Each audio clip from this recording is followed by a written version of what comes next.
This is the Music History In-Depth podcast for March 26th to April 1st.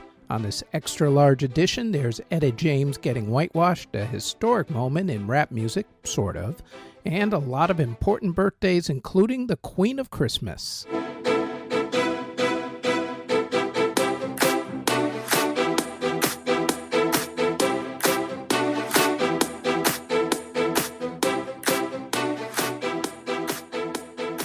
They say that imitation is the sincerest form of flattery.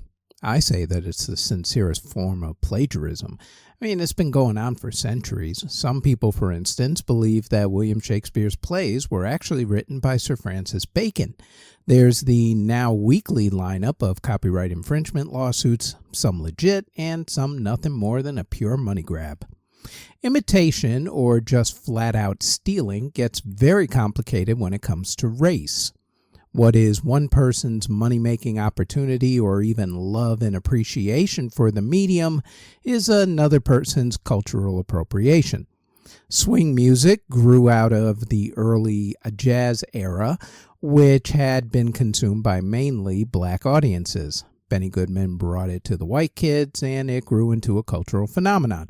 The general public apparently didn't know about twerking until Miley Cyrus did it on the MTV Video Music Awards when she bent over in front of Robin Thicke while he was singing his hit Blurred Lines. Twerking, for the record, has actually been a part of black culture for centuries.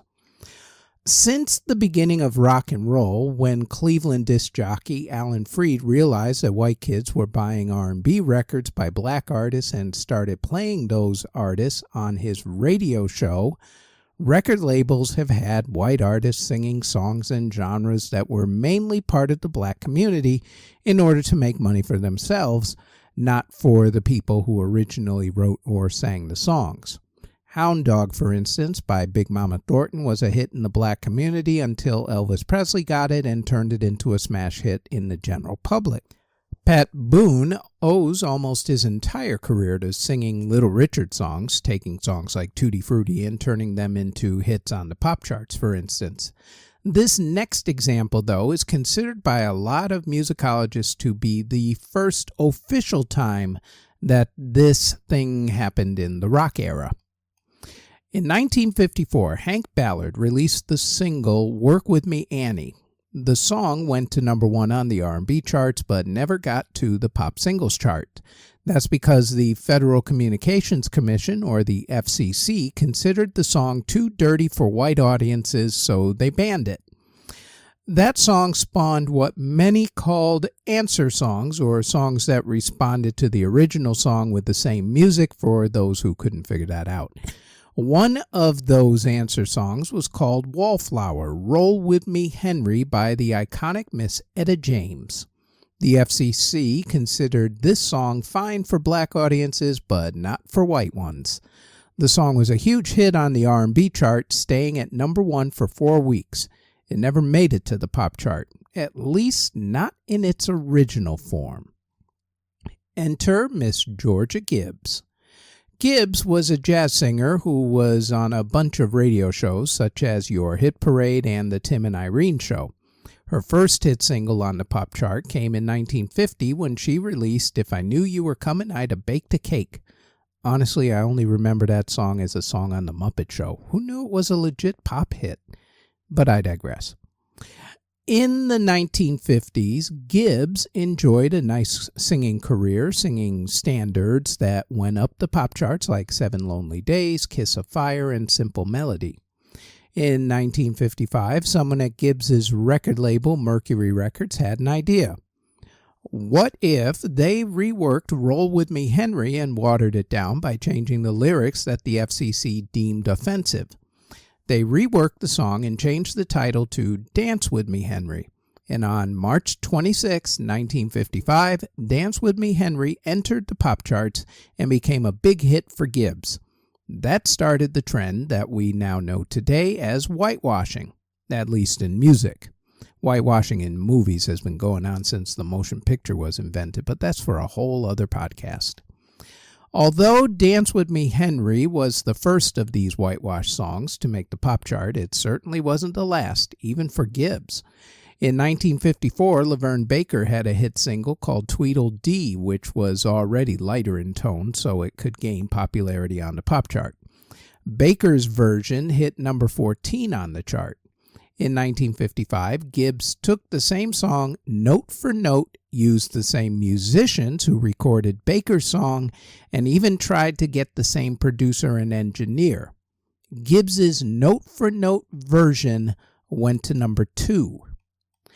In this day and age, if someone blatantly stole someone's song, they'd face a huge lawsuit.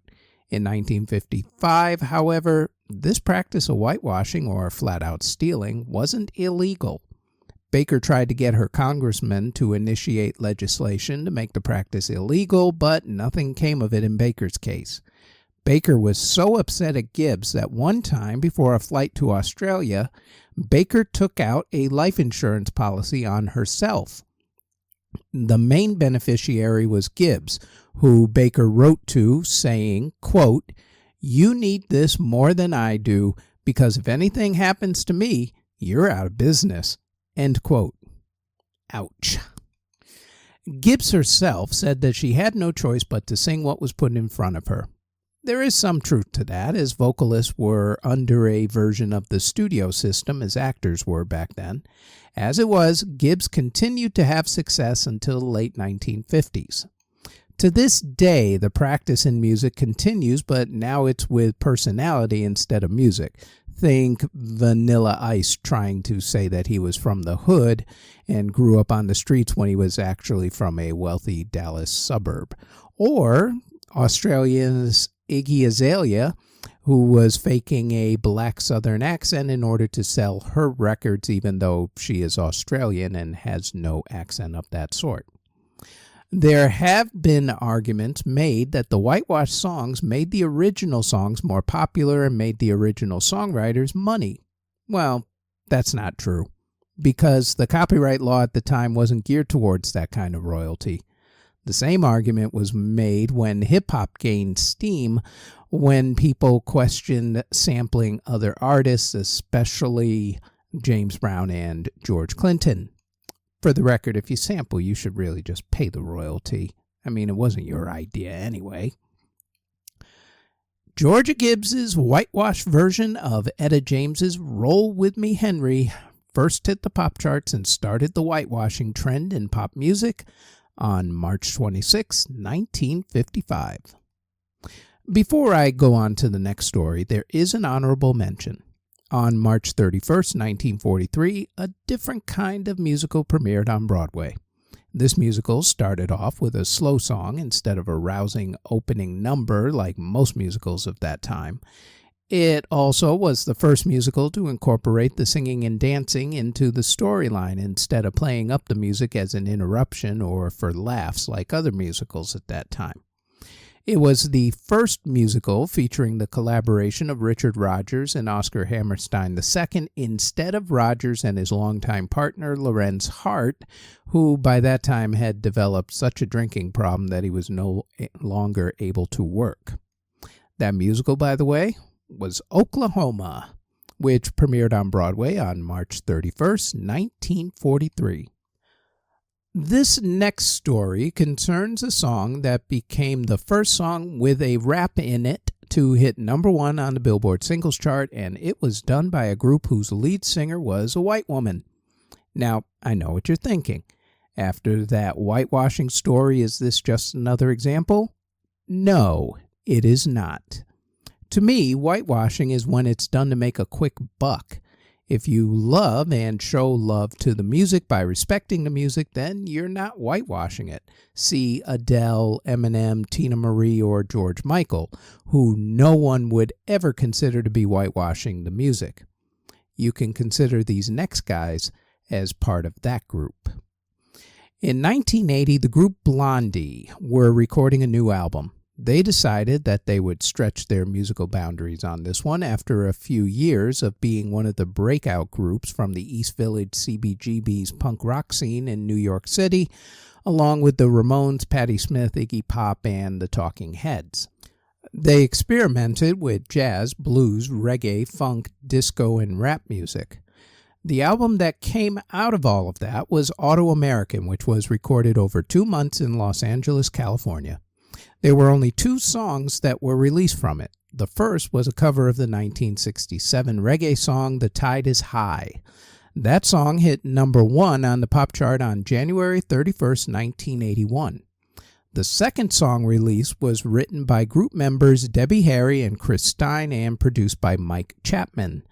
It was a mixture of funk and disco that they said was inspired by the group Chic and had lead singer Debbie Harry doing a rap about the man from Mars. The rap also name-checked DJ Grandmaster Flash and also Fab Five Freddy, who is a hip-hop pioneer, rapper, and who was the very first host of Yo MTV Raps. He was also friends with Debbie and Chris, and it was he who introduced them to rap music when he took them to a rap party in the Bronx.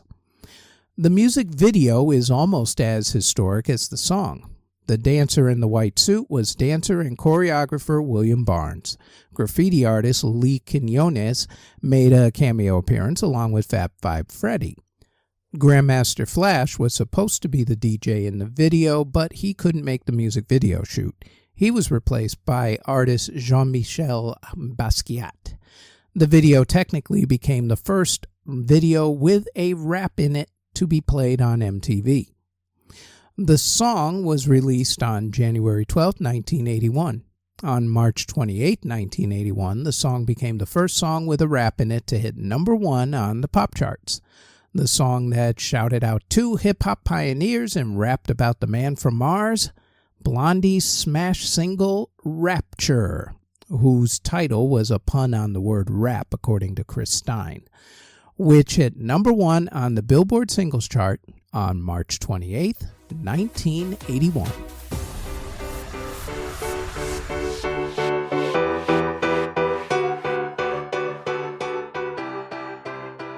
Before we continue, we'd like to tell you about the Music History Today podcast, where we go over the events that happened on that particular day in music history. The Music History Today podcast drops every single day, including weekends, on this podcast network. Now, back to the Music History In-Depth podcast.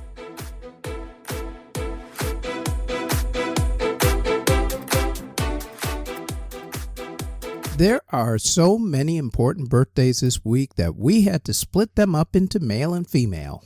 Ladies first. Mariah Carey was born on March 27, 1969. By the time she was 19 years old in 1988, she was an aspiring singer with an amazing voice, and that was about it.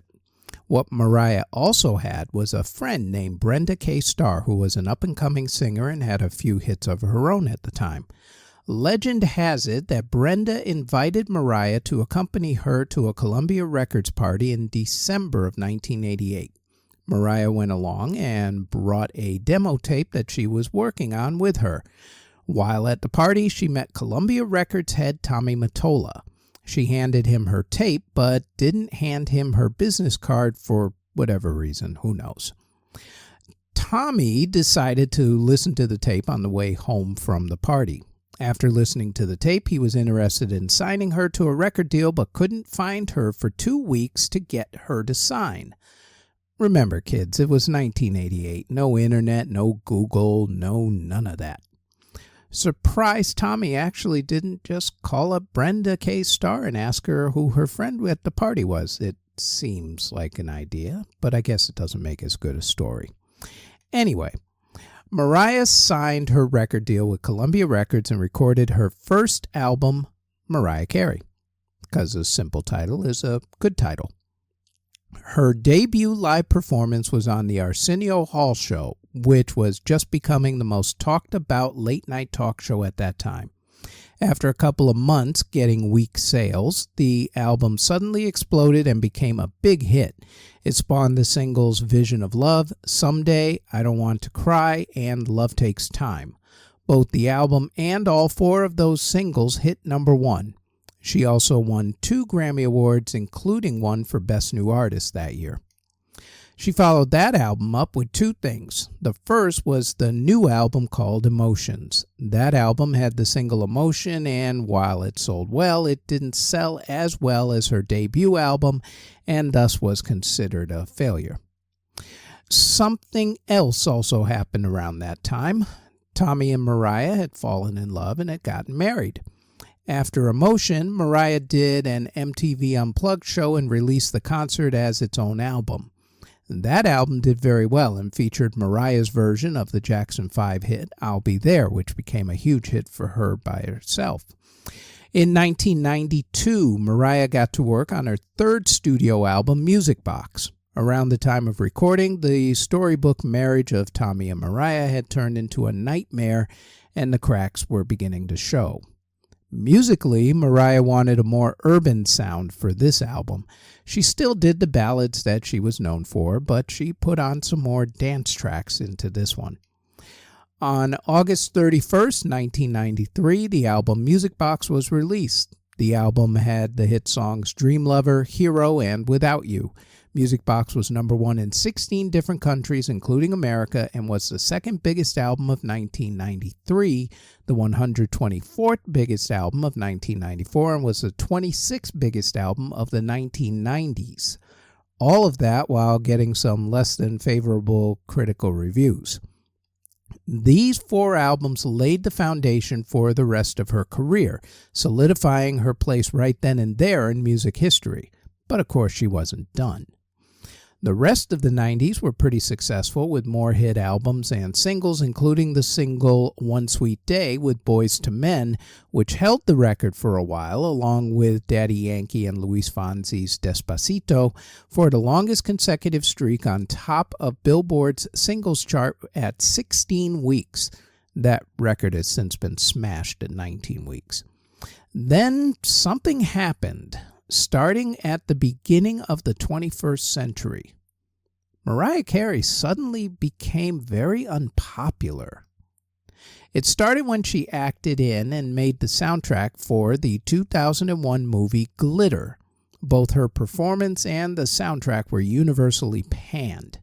Her 2002 follow-up, Charm Bracelet, fared no better. She had other issues as well, including a failed public romance and a very public mental health issue that the press wrongly made fun of.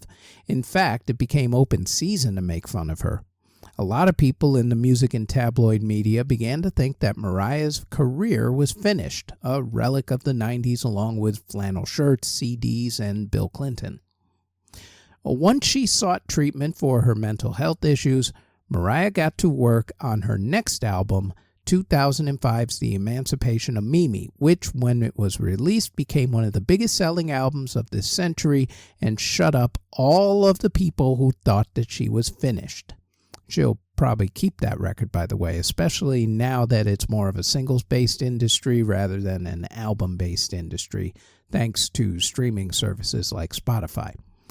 Let us also remember the modern-day Christmas classic, All I Want for Christmas Is You, which helped Mariah to become the first female singer to have a number one single in 4 separate decades.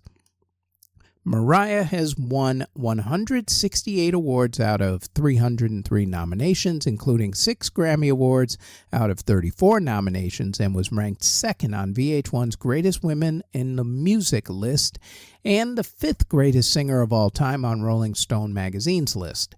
She's also been inducted into the Songwriters Hall of Fame and the Library of Congress National Recording Registry. She also holds numerous Billboard Hot 100 singles chart records, including 19 number one singles by a solo artist, 18 number one singles by a female songwriter, and 15 number one singles by a female producer. Yes, she produces her music as well. She was also the first female artist to have her first 5 released singles hit number one on the Billboard Hot 100 singles chart. Also, she was one of the first major label artists to marry hip-hop and R&B when she teamed up with Old Dirty Bastard on the remix of her single, Fantasy. Mariah was not, however, the first to do it, even though she sometimes gets the credit for doing it.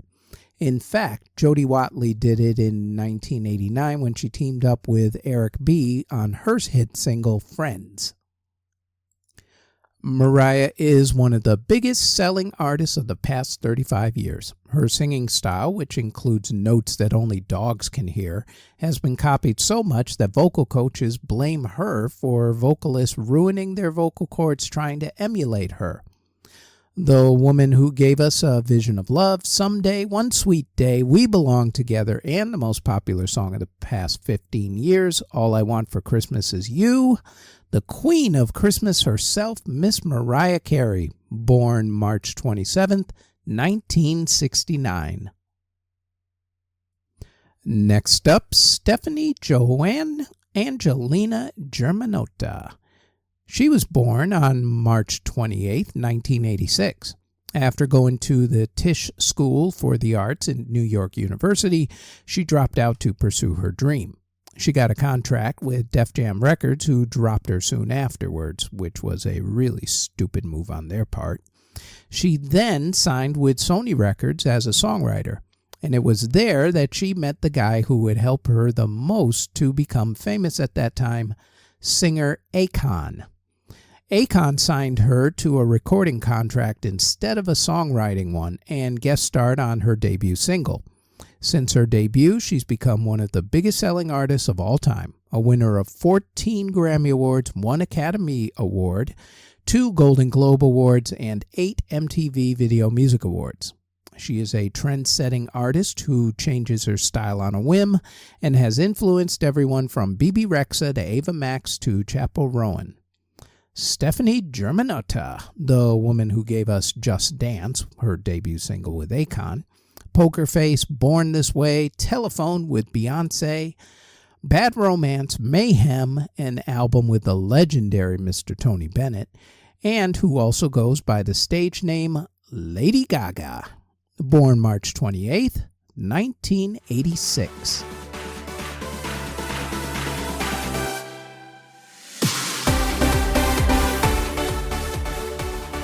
This next lady was born March 30th, 1968. Celine Dion was born near Montreal, Canada, and started out as a child singer who sang French music. At the age of 12, her brother sent a recording of her singing to manager René Angelil. At the age of 15, she made her first French album, which did very well. She then competed in the 1982 Yamaha World Popular Song Festival in Tokyo, Japan, and got top prize. A year later, she was the first Canadian artist to get a gold record in France. She spent the rest of the 1980s making hit records in French. And then she saw Michael Jackson perform and realized that she wanted to become world famous. But in order to do that, she needed to learn English. In 1990, she released her debut English-speaking album Unison, which had the hits If There Was Any Other Way, The Last to Know, and Where Does My Heart Beat Now, which became her first top 10 hit in America. She also ended up duetting with Peabo Bryson on the theme song Beauty and the Beast, which gave her international stardom. The rest of the 90s were spent getting hit after hit in the adult contemporary market and recording in French as well. After her 1996 chart-topping album Falling Into You, Celine went into the studio to record her follow-up Let's Talk About Love. On the record were songs with Barbra Streisand, Luciano Pavarotti, the Bee Gees, Corey Hart, Carole King, and many more. She released 4 singles off of the album within 4 months of each other. The first single, Tell Him, was released on Halloween 1997, with the album coming out 2 weeks later. 4 weeks after the album came out, she released Be the Man. Almost 3 weeks after that, she released The Reason. She released the 4th single only 3 days after releasing The Reason. The 4th single has a bit of a backstory. At that time, there was a movie being made about a ship that sank. The movie at the time was the most expensive movie ever made, with initial budget costs of around $250 million. The movie was supposed to be released in the summer of 1997, but got pushed back until winter so that director James Cameron could do more work on the movie. As it turned out, that move was extremely advantageous for the movie. If the movie had come out in the summer, it would have come up against other big blockbuster movies. As a winter release, it had the movie landscape practically all to itself. Film composer James Horner gave the song an instrumental theme throughout the movie. Then he decided that he wanted an actual theme song to run with the credits. Cameron wasn't thrilled with the idea. Turns out neither was Celine, who didn't want to be known as the soundtrack go-to woman after the success of Beauty and the Beast, which of course was the theme song from the animated Disney version. Both had to be convinced, but convinced they were. The key to Celine's album, as it turns out, was that song, My Heart Will Go On. Celine had it on her album before it ended up on the soundtrack, so people who loved the song ran out and bought her album. The movie about the sinking ship, Titanic, ended up becoming a humongous hit. In fact, it made megastars out of everybody associated with the album and the movie. Leonardo DiCaprio, Kate Winslet, and Billy Zane became big stars at that time. James Cameron, who was already a bankable director after hits Aliens and The Terminator, ended up with the biggest movie ever made up to that point and held the record for a decade until another one of his movies, Avatar, took the top spot, which is now occupied by Avengers Endgame. As for Celine, the song was nominated for a bunch of awards and won an Academy Award for Best Song, while the James Horner film score won the Oscar for Best Film Score. The album, Let's Talk About Love, went on to sell over 31 million records worldwide, 10 million of those certified in America alone. In the 2000s, Celine shifted gears slightly and worked on her touring game. She was one of the first artists of the 21st century to do a residency in Las Vegas. And while she put out a few more studio albums in the past 20-some-odd years now, she's been mainly touring and taking time off to raise her family. Unfortunately, within the span of a couple of years, Celine also lost two loves of her life to cancer, her husband and her brother. She was also diagnosed with a disease that made it very hard for her to perform. Still, through it all, she's persevered. The woman who sang Power of Love, Love Can Move Mountains, and that theme song about the ship that sank, Titanic, My Heart Will Go On, among many other hits. Miss Celine Dion, who was born on March 30th, 1968. Now, to the men.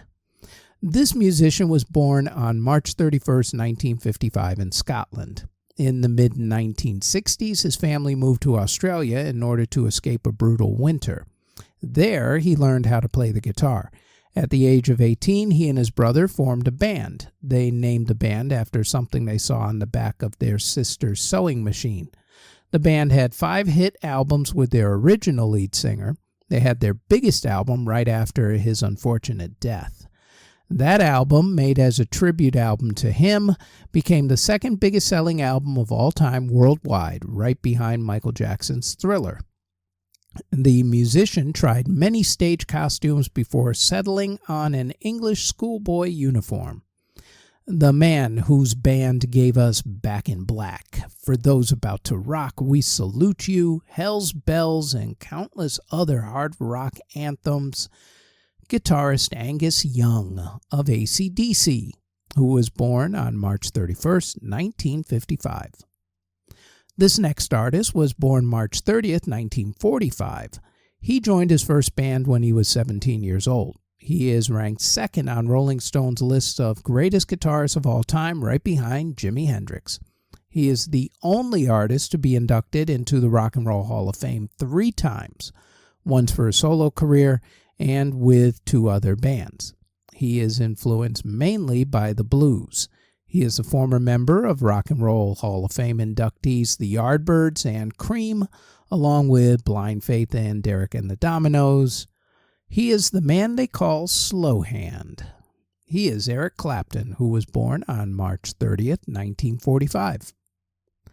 Stanley Kirk Burrell was born on March 30th, 1962. When he was a kid, he was a bat boy for the Oakland Athletics. It was during this time that he got his stage name due to him looking like a famous baseball player. During high school, he tried out for the San Francisco Giants but didn't make the team. He went to college for a time and then he joined the United States Navy. Once out of the Navy, he went into music, forming a Christian hip-hop group called the Holy Ghost Boys. The group is credited with having the first Christian rap hit, a song called The Wall. He then went solo and got himself a record deal. Between 1988 to 1998, he was one of the biggest selling artists. His album Please Hammer Don't Hurt 'Em is the fourth biggest selling rap album of all time, with the Beastie Boys at number 3 and 2 Eminem albums taking the number 1 and 2 slots. The man who was nicknamed after baseball superstar Hammering Hank Aaron, MC Hammer, born March 30th, 1962. There is one passing to discuss and 2 others that are important, but we will not discuss them this week. I'll explain in a minute. First, the passing we will discuss. This artist was born on November 16th, 1873. His father was a pastor and thought that musical instruments were evil. Despite that, the son played guitar, then organ, before settling in on cornet. When he was older, he taught music for a hot second until he realized how little he was making, so he quit and got a non-music job. During his off time, he formed a small orchestra and started traveling up and down the Mississippi River. And it was then that he fell in love with the Delta blues. He started studying it and reworking it a little. Then he formed another band and settled in Memphis, Tennessee, where he played in clubs on Beale Street. His arrangements of Delta blues songs earned him the nickname the Father of the Blues. He is credited with bringing the blues to the general public. He is W.C. Handy, who passed away at the age of 84 on March 28, 1958. Now, I debated whether I was going to get into the way these next 2 people passed away. However, with both their birthdays coming up in mere days, I decided to discuss them at that time. However, I will briefly mention them right now. On April 1st, 1984, during an argument with his father and only one day before his 44th birthday, singer Marvin Gaye was shot and killed by his father. We will discuss his life and death on next week's edition of the In-Depth podcast. That would be the April 2nd through the 8th edition. On March 31st, 1995, right as she was on the cusp of international superstardom, singer Celine was shot and killed by the former president of one of her businesses, who Celine had caught stealing from the company. Her birthday is on April 16th, so we will discuss her life in 2 weeks on that weekly edition of the In-Depth podcast. Finally, an honorable mention about April 1st. In May 2007, a user on the 4chan website put up a link for the newest, highly anticipated Grand Theft Auto video game trailer.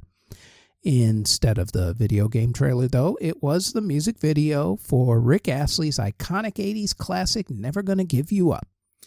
On April 1st, 2008, YouTube did the exact same thing as an April Fool's joke to its users.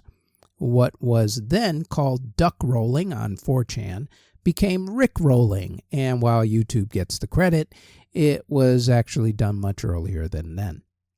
We give credit where credit is due here. So the credit goes to 4chan, not to YouTube, but there you have it, April Fools. Rick rolling on April Fool's Day 2008 for the first time, YouTube. And that is it for the Music History In-Depth podcast from March 26th through April 1st. Thank you very much for listening and or watching if you're doing this on YouTube or Spotify.